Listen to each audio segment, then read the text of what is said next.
First ever factory outlet Mukunda jewellers Jubilee hills Vizag branch లో త్వరలో ప్రారంభం. భారతదేశంలో తులం బంగారం ధర 1.4 లక్షలు దాటినప్పుడు వెనిజులాలో బంగారం అతి తక్కువకే కొనుగోలు చేయవచ్చు.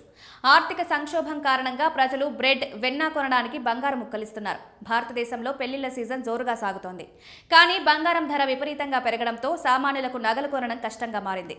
ఇప్పటి వరకు భారతీయులు చౌకగా బంగారం కొనడానికి దుబాయ్ ఉత్తమ ఎంపికగా భావించారు. కానీ 2026 సంవత్సరానికి సంబంధించిన గణాంకాలు వేరే చెప్తున్నాయి. ప్రపంచంలో ఒక దేశంలో బంగారం తక్కువ ధరలకు లభిస్తుంది.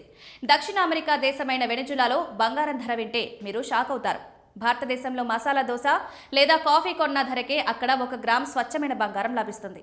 మార్కెట్ గణాంకాలు పరిశీలిస్తే భారతదేశంలో 10 గ్రాముల 24 క్యారెట్ల బంగారం ప్రస్తుత ధర దాదాపు 1.43 లక్షలకు పైగా ఉంది.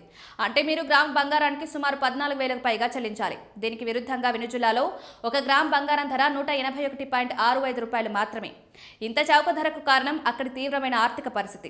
వెనిజులా ప్రస్తుతం భయంకరమైన ఆర్థిక సంక్షోభం, అధిక ద్రవ్యోల్బణాన్ని ఎదుర్కొంటోంది. అక్కడ స్థానిక కరెన్సీ బొలివర్ విలువ అట్టడుగు స్థాయికి పడిపోయింది. అక్కడి పరిస్థితి ఎలా ఉందంటే ప్రజలు కిరాణా సామాగ్రి, మందులు లేదా కూరగాయలు కొనడానికి కాగితపు నోట్లకు బదులుగా బంగారు రేకులు ఇస్తున్నారు. బంగారం అక్కడ కరెన్సీగా మారింది. పెట్టుబడిగా కాదు, దాని విలువ అంతర్జాతీయ మార్కెట్ కంటే చాలా తక్కువగా ఉంది. అయితే అటువంటి చౌకైన బంగారానికి ప్రలోభపడవలసిన అవసరం లేదు. ఎందుకంటే దాన్ని భారతదేశానికి తీసుకురావడం చట్టపరంగా సవాల్తో కూడుకుంది. భారతీయ కస్టమ్స్ నియమాలు చాలా కఠినమైనవి. 1 సంవత్సరం కంటే ఎక్కువ కాలం విదేశాల్లో నివసిస్తున్న భారతీయ మహిళలు 40 గ్రాముల వరకు బరువున్న ఆభరణాలను సుంకం లేకుండా తీసుకురావచ్చు. పురుషులు 20 గ్రాములు.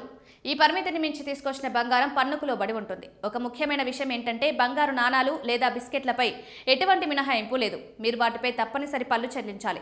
ఒక వ్యక్తి 6 నెలల కంటే ఎక్కువ కాలం విదేశాల్లో ఉంటే అతను 1 కిలో బంగారం వరకు తీసుకురావచ్చు. కానీ అతను 6 నుండి 15% వరకు కస్టమ్స్ సుంకం చెల్లించాలి. ఒక విధంగా చెప్పాలంటే వెనిజులాలో బంగారం చౌకగా లభిస్తుంది. కానీ అక్కడి రాజకీయ అస్థిరత, భారతదేశ దిగుమతి నిబంధనల దృష్ట్యా దాన్ని కొనడం సగటు పర్యాటకుడికి ప్రమాదకర వ్యాపారం కావచ్చు. చౌకగా బంగారాన్ని తీసుకొచ్చేటప్పుడు కస్టమ్స్ చట్టాలను ఉల్లంఘించకుండా ఉండడానికి ప్రత్యేక శ్రద్ధ తీసుకోవాలి.